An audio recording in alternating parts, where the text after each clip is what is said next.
আসসালামু আলাইকুম। আমি জেসমিন নেওয়াজ আমার চ্যানেল থেকে আপনাদেরকে জানাই স্বাগতম।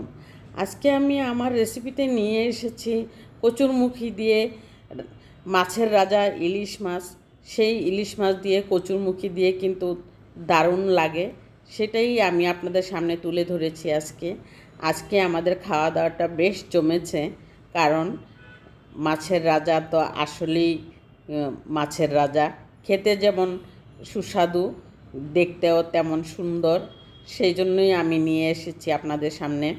আর সেই মাছ কেটে কুটে ধুয়ে নিলাম, আর কচুরমুখীটা কেটে কুটে ধুয়ে নিলাম। আর তরকারির জন্য মাছের সবজি দিয়ে যেই ইলিশ মাছটা রান্না করা হয়, সেই ইলিশ মাছটা মিডিয়াম সাইজের হলে বেশি ভালো। আর বড় সাইজের যে ইলিশ মাছটা দিয়ে সবজি তরকারি যদি রান্না করা হয়, তখন কিন্তু অনেক মায়া লাগে, মনে হয় যেন মাছের ভুনা খেলেই ভালো হতো। সেই জন্যই মিডিয়াম সাইজের মাছটা আপনারা ফ্রিজে সব সময় কালেকশন করে রাখবেন, যাতে সবজি দিয়ে রান্না করা যায়। আর এই সবজি দিয়ে মিডিয়াম সাইজের মাছটা কিন্তু অনেক দারুণ লাগে, খেতেও ভালো লাগে, মনে হয় যেন একটা মজার মাছ দিয়ে তরকারিটা খেলাম। অনেক আনন্দের সাথে খাওয়া দাওয়াটা করা যায়, আর সেই জন্যই আমি তা করি সব সময়।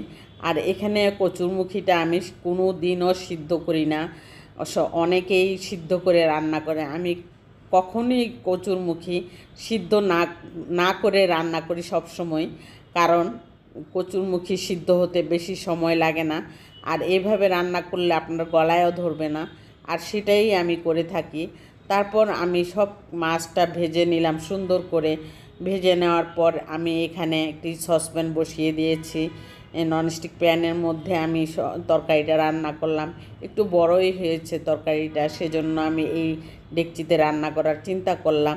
আর এই তরকারিটার মধ্যে শুধু দিলাম হলুদের গুঁড়া, মরিচের গুঁড়া আর ধনিয়ার গুঁড়া। ভাজা একটু জিরের গুঁড়া দিলে ভালো হয়, তো আমি নামানোর কিছুক্ষণ আগে দিয়েছি।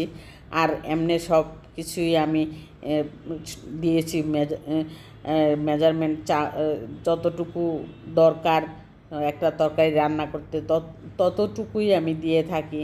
আর আমার মেজারমেন্টটা যদি হিসাব করতে হয় আপনাদের, তাহলে আমার ডেসক্রিপশন বক্সে দেওয়া থাকবে, সেটা আপনারা একটু দেখে নেবেন। দেখুন একদমই গলে গেছে। বলক আসার 10 মিনিট পরেই মুখী তরকারিটা গলে যায়। আর এতে রান্না যেমন সিদ্ধ করে রান্না করলে যেমন আঠা আঠা ভাব হয়ে যায় সমস্ত ঝোলের তরকারিটা, এটা কিন্তু এরকম হয় না।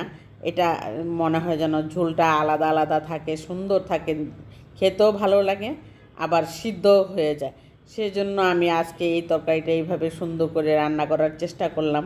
আর আপনাদের কাছে তো আমার বলাই হয়নি, আপনারা আমার চ্যানেলটাকে সাবস্ক্রাইব করে অল বাটনে ক্লিক করে নোটিফিকেশানটা অন করে রাখবেন, অন্যান্য ভাই বোনদের কাছে যাতে আমার ভিডিওটা পৌঁছে যায়।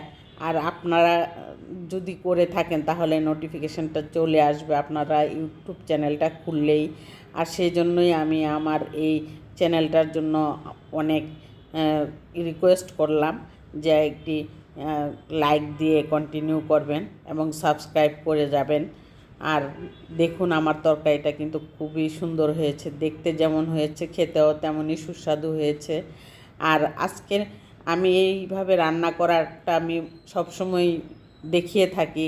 আর আমার দেখার মধ্যে যদি কোনো ভুল ত্রুটি হয়ে থাকে ক্ষমার দৃষ্টিতে দেখবেন এবং কমেন্টে জানাবেন। আর এই মুখী তরকারিটা আপনারা চেষ্টা করবেন সিদ্ধ না করে রান্না করার জন্য, এটাই আমার একটা ট্রিক্স মনে করেন, আর সেটাই আমি করে থাকলাম। আল্লাহ হাফেজ।